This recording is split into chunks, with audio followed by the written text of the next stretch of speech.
Então, com vocês, o atendimento ao recém-nascido na sala de parto, a segunda parte agora. Então, vamos recomeçar de onde a gente parou, vamos fazer o resumo parcial para ajudar a gente a lembrar. Foi feito ali o preparo do material e da equipe, avaliou-se os fatores de risco, foi feitas as 3 perguntas, se o bebê é de termo, se está chorando, se tinha o tônus em flexão. Se foi sim para todas as perguntas, a gente viu que esse cuidado era feito junto com a mãe, contato pele a pele durante 1 hora. Se houve não para uma das perguntas, os passos iniciais vão ser realizados sobre a fonte de calor radiante. Só para vocês não esquecerem e ficar bem marcado, a não vitalidade, ou seja, o clampeamento imediato, tem a ver com o bebê não respirar e não ter tônus em flexão. A idade gestacional pode indicar que ele vá à fonte de calor radiante, mas não me obriga a fazer o clampeamento imediato do cordão umbilical. Após a realização de todos os passos iniciais, ao redor de 30 segundos, eu vou avaliar a frequência cardíaca pela ausculta do pré-acorde em 6 segundos, multiplicando por 10 e concomitantemente a respiração.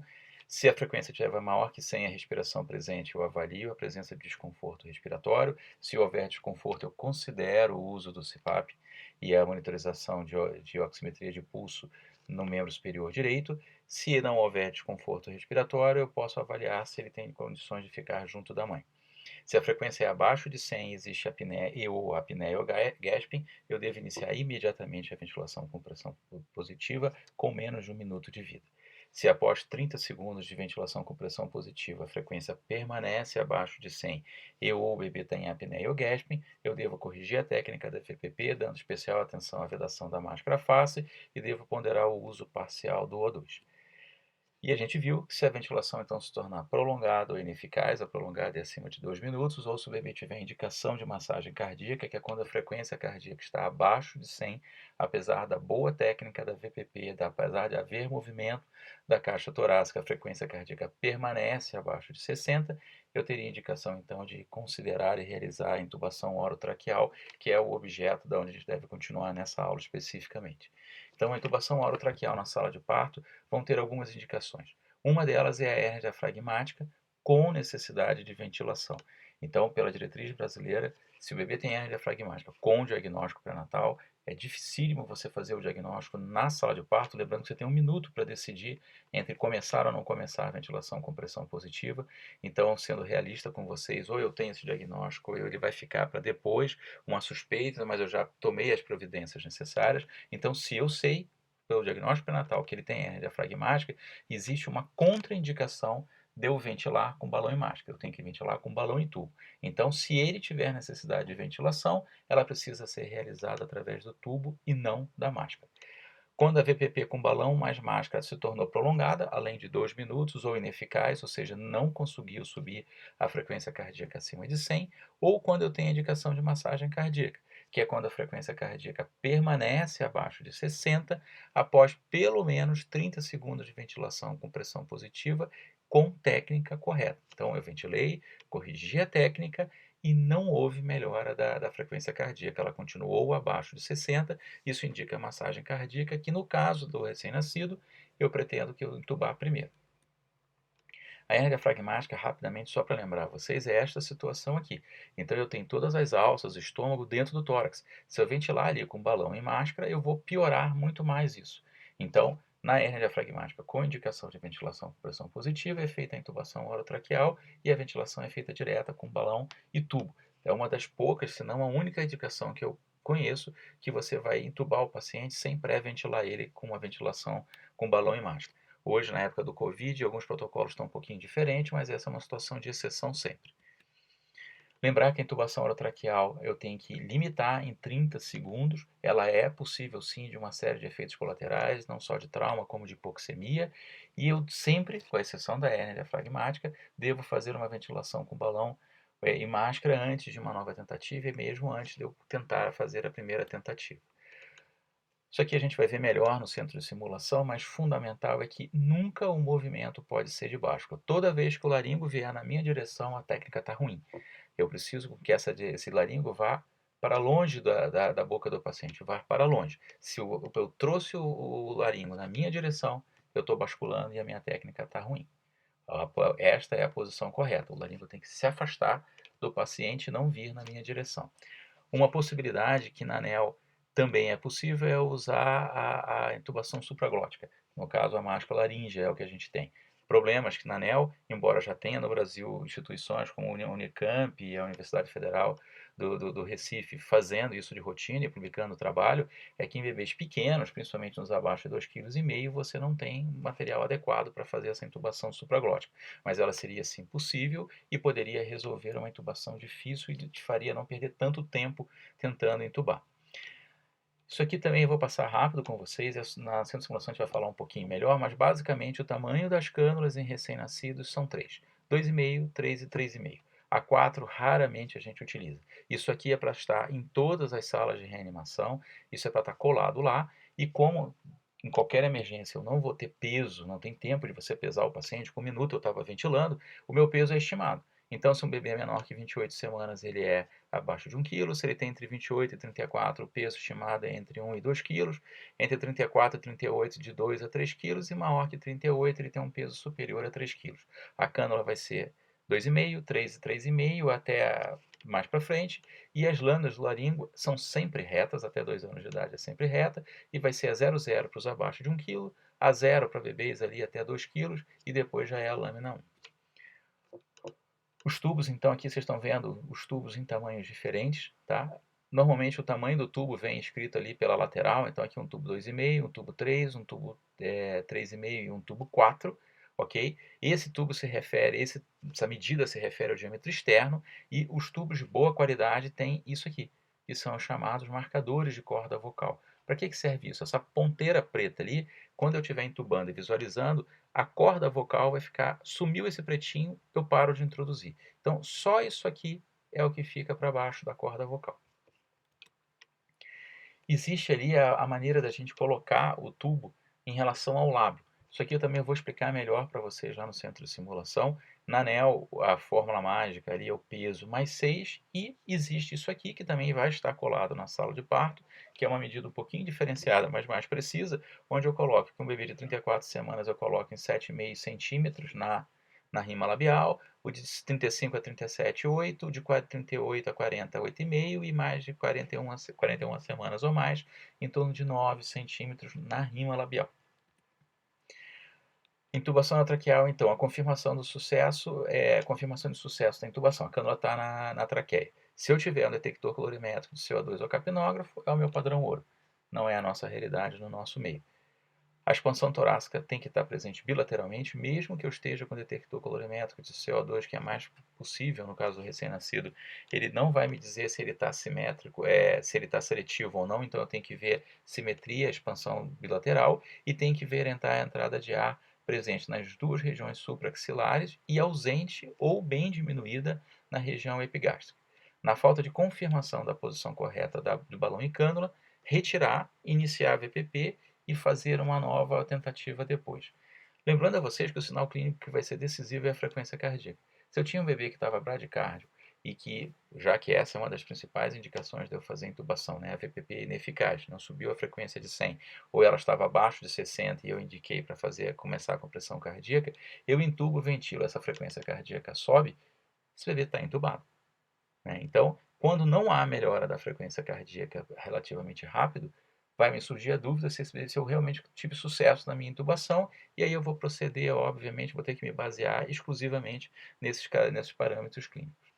Bom, falando de como seria a fixação da cânula, só para mostrar a vocês, isso foi feito no manequim, a gente não faz isso habitualmente, em recém-nascidos a gente utiliza esse H, então uma parte vem colada aqui, a gente não faz no manequim, porque deixa resíduo de cola, estraga o manequim, mas no bebê, então eu iria colar uma parte do H aqui, e a outra parte do H eu rosqueio ao redor da cânula ali, e desta forma, então, eu faria a fixação da cânula orotraqueal. Lembrando que a prioridade é fazer ventilação, é fazer compressão cardíaca se tiver que fazer, e assim que o bebê estabilizar, aí sim, eu vou fixar a cânula.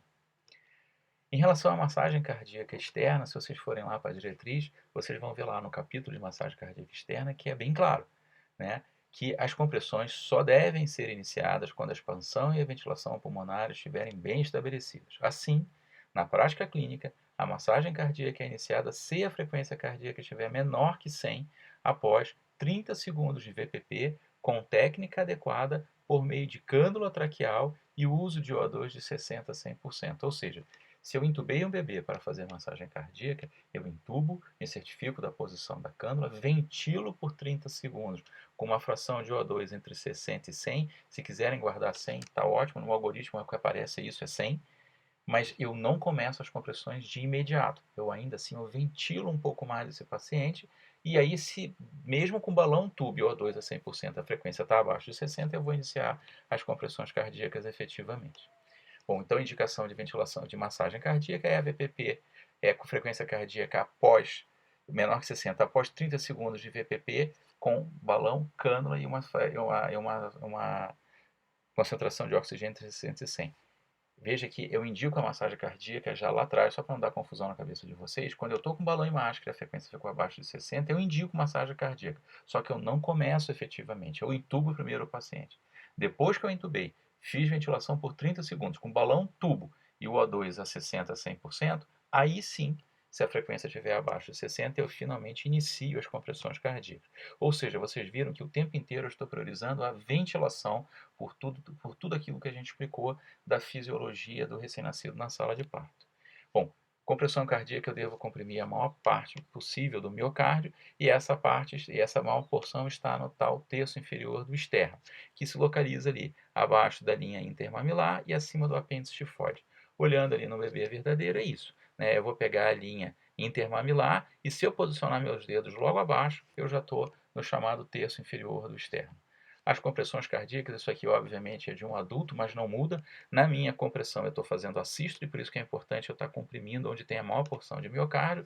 Eu estou comprimindo as câmaras cardíacas e fazendo a ejeção do sangue, isso é um movimento ativo. E na diástole eu estou permitindo o retorno total do tórax para que haja de novo enchimento das câmaras. Se eu falhar aqui ou aqui, a minha massagem cardíaca ficou ruim. Ou seja, se eu não apertar de maneira eficiente até onde tem que ser, ou que para os recém-nascidos é melhor guardar um terço do diâmetro anterior posterior do tórax, ou se eu não deixar o tórax retornar totalmente, permitindo o retorno venoso, a eficiência da minha compressão cardíaca será ruim, não será desejada.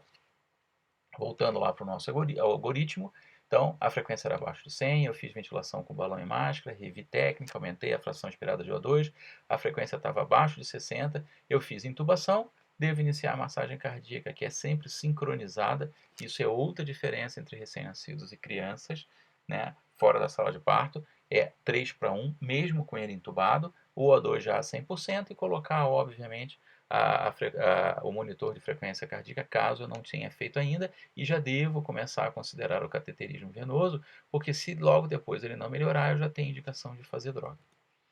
Então a massagem cardíaca ela sempre é sincronizada, deve ser sempre feita com balão intratraqueal mais O2 a 100%, é feita na sequência de 3 para 1, então é 1, E2, E3 ventila, 1, E2, E3 ventila. A posição do reanimador deve ser essa aqui, porque percebam que nessa gravura aqui, que é um vídeo antigo oficial da American Heart, o reanimador fazendo as compressões pela cabeceira, ele permite que o coto umbilical esteja totalmente liberado para quem vai fazer o cordão umbilical. Então, quem está ventilando se desloca para o lado. Vocês percebem que a pessoa está segurando com o dedo a cânula, ou seja, ninguém fixou essa cânula com H ali, porque isto não é prioridade, e quem fez as compressões cardíacas entrou por trás. A técnica preferível é a dos 2 polegares, podem ser sobreposto ou justaposto. Eu tenho que comprimir um terço do diâmetro anteroposterior do tórax, devo liberar o tórax totalmente na diástole, e as minhas avaliações, que eram de 30 em 30 segundos, para ficar mais fácil, passa a ser de 60 em 60 segundos. Tranquilo? Se a frequência cardíaca permanecer abaixo de 60, a despeito de ventilação efetiva e massagem cardíaca adequada, o uso da adrenalina, expansor de volume ou ambos está indicado. Então, esse quadrinho aqui também está preso lá na sala de parto para que a gente tenha. Ele é um quadrinho de parada para que ninguém tenha que perder tempo. Em toda a pediatria, a gente sempre usa a adrenalina diluída. Então, eu pego a adrenalina pura, 1 ml, puxo 9 ml de soro fisiológico e saio ela da concentração de 1 para 1000 a 1 para 10 mil, tá certo? E aí a dose já está dada aqui. Se o bebê tem 1 kg, peso estimado, a dose é entre 1 e 3, se ele tem 2 kg entre 0,2 e 0,1 e 0,3 ml, 0,2 e 0,6 e assim por diante. Como esse cateterismo pode retardar um pouquinho, para não atrasar a dose da adrenalina, há a opção de eu fazer intratraqueal. No recém-nascido, eu uso a adrenalina diluída mesmo assim, senão os valores seriam ínfimos, né? Eu ia 0,00 alguma coisa, eu não consigo fazer. Só que aí eu dobro. Eu aumento substancialmente porque existe uma perda grande na minha adrenalina intratraqueal. Então, sugiro a vocês guardar isso aqui, ó, 1 ml por quilo. Então, o bebê de 1 kg vai fazer 1 ml, o de 2 kg vai fazer 2 ml, o de 3 kg vai fazer 3 ml, o de 4 kg vai fazer 4 ml. O expansor de volume se recomenda 10 ml por quilo de peso. Então, a gente tem aqui os volumes, bem fácil, né? 1 kg 10, 20 e 30. Lembra que o peso é estimado. Se eu tiver um peso dado pelo ultrassom confiável, eu posso até tentar ajustar isso um pouquinho melhor. Mas é sempre, no máximo, o bebê tem 1,5 kg. Normalmente, o que a gente faz é, o bebê tem abaixo de 1,5 kg, eu puxo para 1 kg. Se o bebê tem acima de 1,5 kg, eu puxo para 2. Se o bebê nasceu com 2,685 kg, ele tem 3 kg. Se ele nasceu com o peso estimado dele era de 2,225 kg, eu puxo ele para 2 e eu tenho aqui o meu quadro de parada de droga pronto, para não ter que perder tempo em calcular. A parada no recém-nascido é considerada uma parada em assistolia. Eu nem considero ela em AESP porque eu não chequei pulso. Não existe ritmos chocáveis para o recém-nascido, é raríssimo. Em medicina não existe 100%, então é raríssimo. Então não se comporta dentro dos algoritmos de reanimação para recém-nascido ritmos chocáveis e não chocáveis. É sempre o algoritmo de AESP, a sistolia, e basicamente então o que vai sobrar para a gente fazer, além de rever dentro das causas reversíveis ainda, é fazer adrenalina e talvez um expansor de volume considerando uma hipovolemia. As vias de eu fazer o acesso venoso profundo, a preferencial é a veia umbilical, então aqui vocês estão vendo tem duas artérias e ali embaixo a veia, e excepcionalmente eu posso usar a intraóssea. Cuidados pós-estabilização na sala de parto. Então os RNs que necessitarem de suporte avançado de vida têm que ir para a UTI, não podem ser liberados para o alojamento conjunto em hipótese alguma, né? E os RNs que não necessitarem de suporte avançado de vida na sala de parto, ou seja, que no máximo voltaram com um ciclo de VPP, ainda assim cabe discussão com relação a isso. Vários autores defendem que, se for necessário o VPP, eles deveriam permanecer pelo menos 6 horas num berçário intermediário, mas não é a nossa realidade, infelizmente. A gente pode ponderar cuidados de rotina. Aqui também vou passar rápido, no centro de simulação de conversa um pouquinho mais, quando não iniciar a reanimação neonatal na sala de parto.